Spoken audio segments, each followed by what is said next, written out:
이제 곧 예배가 시작돼요. 함께 예배드릴 준비를 해요. 마음을 빼앗기지 않도록 주변을 깨끗하게 정리해요. 깨끗하고 단정한 옷을 입어요. 예배 시간에는 돌아다니거나 눕지 않아요. 음식도 먹지 않아요. 찬양은 큰 소리로, 기도는 아멘, 말씀은 두 귀를 쫑긋. 준비되었나요? 내 마음에 하나님만 가득한 예배 시간. 예수님과 함께 예배드려요. 예배 속으로 출발!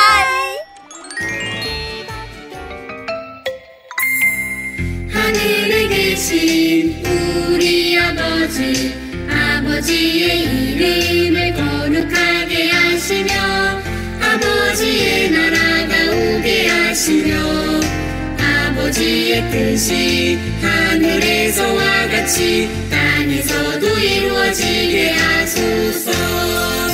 오늘 우리에게 일용할 양식을 주시고 우리에게 잘못한 사람을 용서해 준 것 같이 우리 죄를 용서하여 주시고 우리를 시험에 빠지지 않게 하시고 악에서 구하소서. 나라와 권능과 영광은 영원히 아버지의 것입니다. 아멘. 샬롬!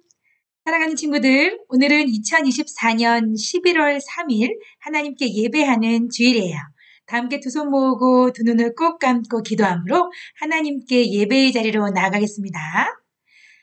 사랑하는 하나님 아버지 감사합니다. 우리를 하나님의 자녀로 삼아주시고 하나님께 나와 예배할 수 있는 귀하고 복된 마음 주시니 감사합니다.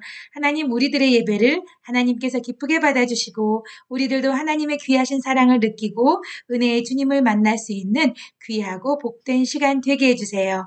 감사드리고 예수님의 이름으로 기도합니다. 아멘. 이제는 우리의 신앙을 사도신경 찬양함으로 고백하며 하나님께 나아가겠습니다.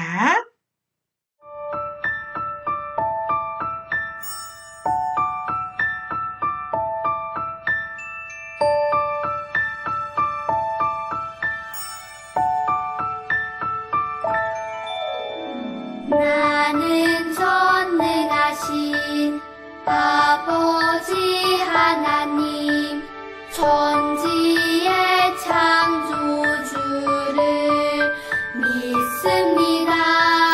나는 그의 유일하신 아들 우리 주 예수 그리스도를 믿습니다. 그는 성령으로 잉태되어 동정녀 마리아에게서 나시고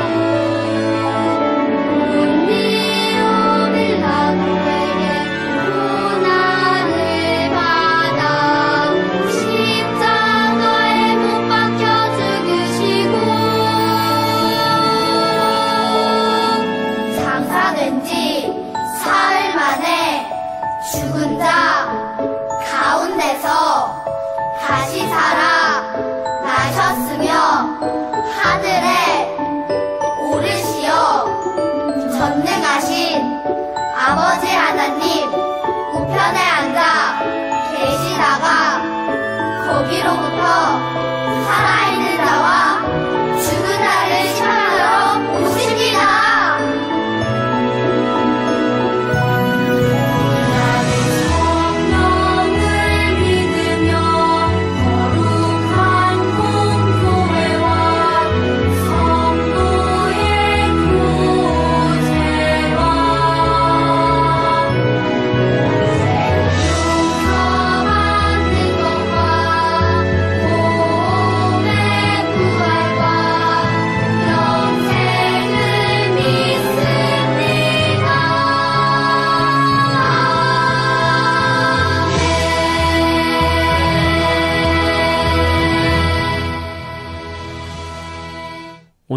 우리에게 주시는 하나님의 말씀은 마가복음 8장 6절 말씀입니다. 이것은 하나님의 말씀입니다. 예수께서 무리를 명하여 땅에 앉게 하시고 떡 7개를 가지사 축사하시고 떼어 제자들에게 주어 나누어 주게 하시니 제자들이 무리에게 나누어 주더라. 마가복음 8장 6절 말씀. 아멘. 경기도에 있는 제1초등학교에 기국이라는 어린이가 있었어요. 기국이는 연골이 생기지 않는 연골 무형성증을 앓고 있어서 다른 친구들이랑 달리기를 하면 항상 뒤처졌어요. 그래서 기국이는 운동의 날이 싫었지요. 어느덧 6학년이 된 기국이는 친구들과의 마지막 가을 운동회를 맞이했어요.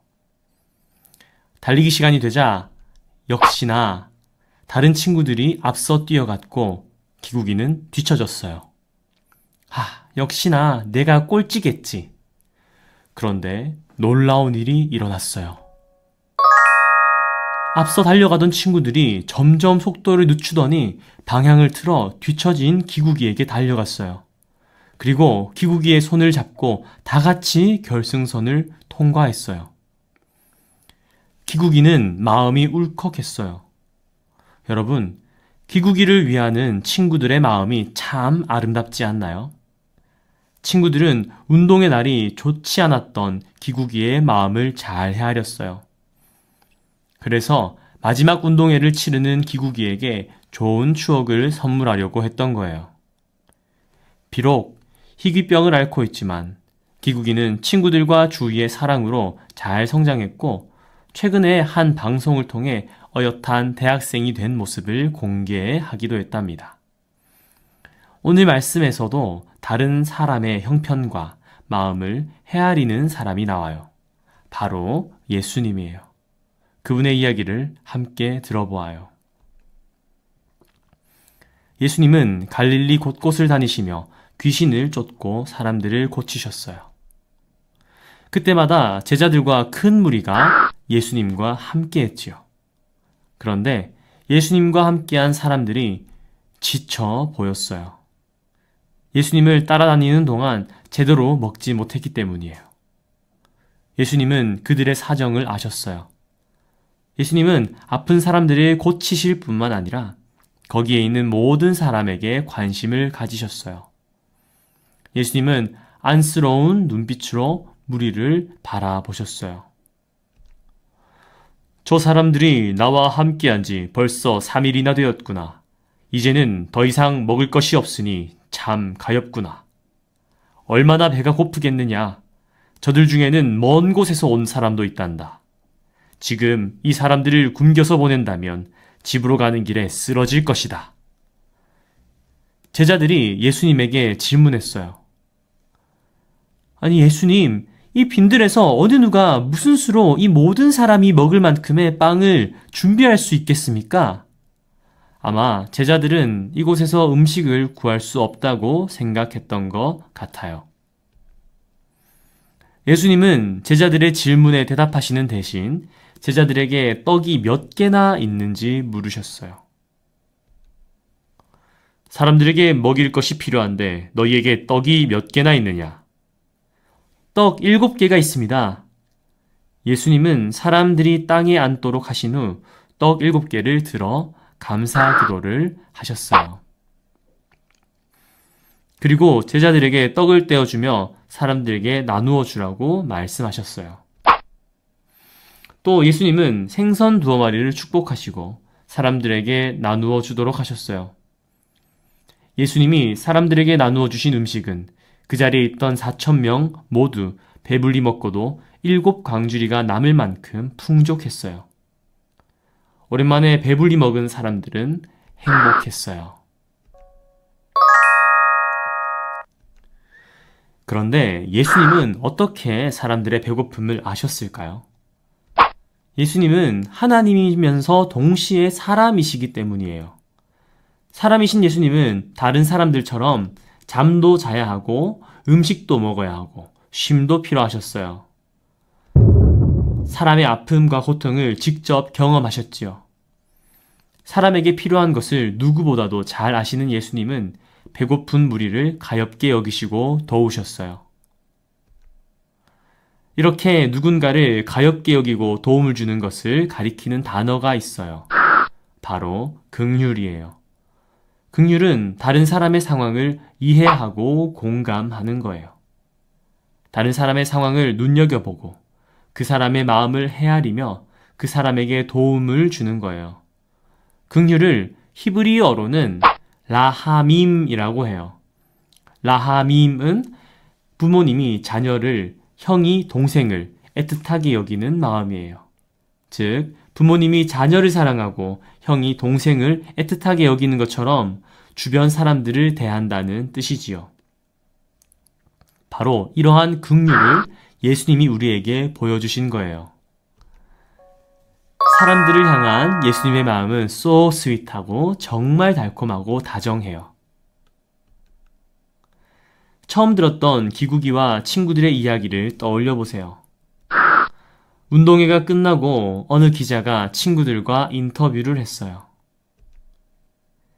기국이에게 다시 돌아갈 때 어떤 마음이 들었나요?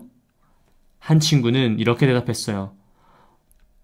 약간 걱정했어요. 우리가 뒤로 돌아가 기국이의 손을 잡아주면 기국이가 감동받을 수도 있지만 오히려 자기를 무시했다고 생각하지 않을까 걱정했거든요. 여러분, 기국이의 마음을 세심하게 헤아리는 친구들의 따스한 마음이 느껴지지 않나요? 이러한 마음이 바로 긍휼이에요. 여러분의 마음에도 기국이의 친구들처럼 긍휼이 있기를 바라요. 다른 사람을 긍휼하게 여기는 마음은 쉽게 생겨나지 않아요. 반드시 노력이 필요하지요. 그러면 어떤 노력을 해야 할까요? 첫 번째, 나에게만 향했던 시선을 돌려서 주변을 살펴봐요. 내 주변에 혹시 어려움에 처한 친구는 없는지, 도움이 필요한 이웃은 없는지를 살펴보세요. 둘째, 상대방의 마음을 진심으로 헤아리고 공감해 주어요. 그리고 내 입장이 아닌 상대방의 입장에서 무엇이 필요할지를 생각하고 어떤 방법으로 도움을 주어야 할지 지혜를 구해요. 셋째, 행동으로 긍휼을 실천해요. 진짜 긍휼은 누군가를 안타깝게 여기는 마음에서 끝나는 것이 아니라 상대방에게 도움을 주는 거예요. 마치 사람들에게 떡과 물고기를 먹이신 예수님처럼 말이죠. 예수님은 제자인 우리가 긍휼을 실천하기를 원하세요.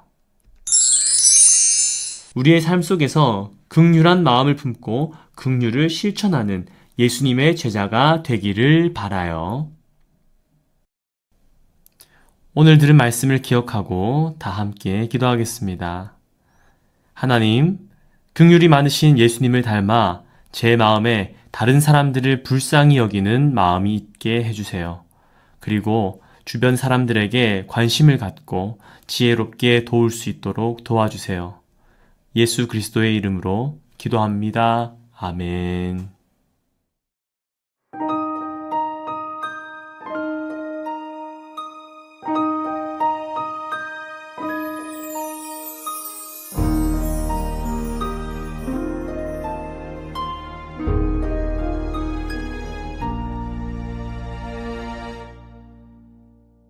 드려요 내 마음 드려요 내 사랑 날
다 함께 기도하겠습니다.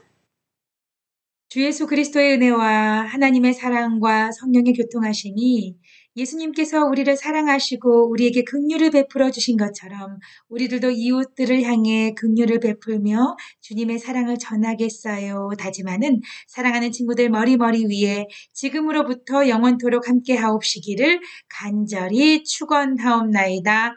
아멘.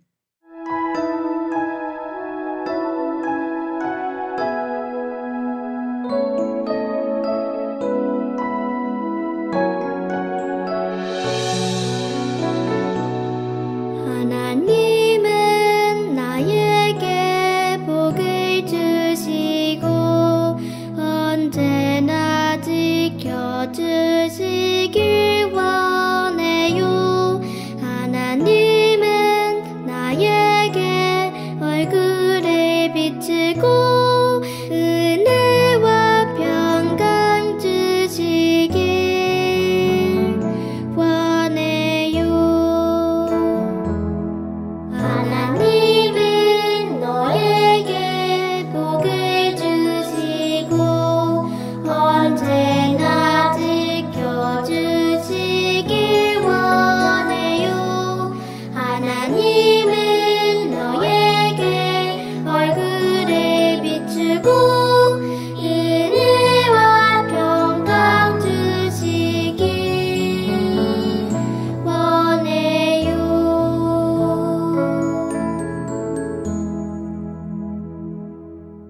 아멘. 함께 예배한 친구들 최고예요. 감사합니다.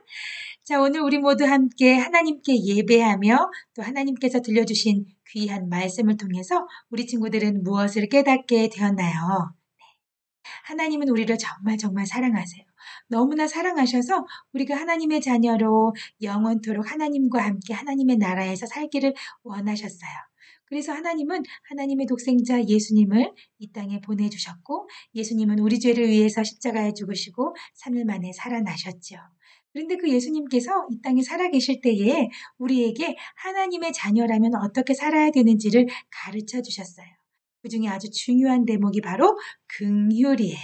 긍휼은 오늘 말씀에도 나왔지만 정말 다른 사람들을 내 자신처럼 사랑하고 그들의 아픔을 나의 아픔처럼 생각하면서 도와주는 귀한 마음이에요. 예수님이 우리에게 보여주신 그 귀한 사랑, 긍휼의 모습을 예수님은 우리도 우리 주변의 이웃들과도 나누며 살기를 원하고 계세요. 우리 친구들은 많은 사람들에게 주변의 친구들, 어려운 사람들, 이웃들에게 긍휼을 베풀고 살고 있나요? 내가 많은 것을 갖고 있기 때문에 내가 많은 것 중에 너에게 조금 주는 거야. 이렇게 잘난 척하며 주는 것은 결코 긍휼이 아니에요. 예수님이 가르쳐 주신 귀한 사랑의 모습이 아니에요. 하지만 정말 사랑하는 마음으로 그들의 아픔이 나의 아픔처럼 느껴져서 함께 그 아픔을 짊어지기 위해서 돕는 것이라면 그것은 바로 예수님께서 말씀하신 긍휼. 예수님이 먼저 선을 보여주셨던 그 긍휼의 모습을 닮은 거예요. 우리 친구들 이제부터는 다른 사람을 도울 때 예수님의 긍휼의 모습을 닮아서 예수님의 그런 귀한 사랑을 닮은 모습으로 다른 사람들을 도와보세요. 그렇다면 하나님은 정말 우리에게 잘했다고 칭찬해 주시고 기뻐해 주실 거예요. 그러한 복된 삶을 살 수 있나요? 그러한 삶을 살 수 있도록 목사님도 기도하면서 응원하겠습니다. 자, 이제 한 주간 우리가 예수님께서 우리에게 가르쳐 주신 귀한 긍휼의 삶을 살기로 다짐하면서 우리 함께 샬롬하고 인사할까요? 다 함께 샬롬!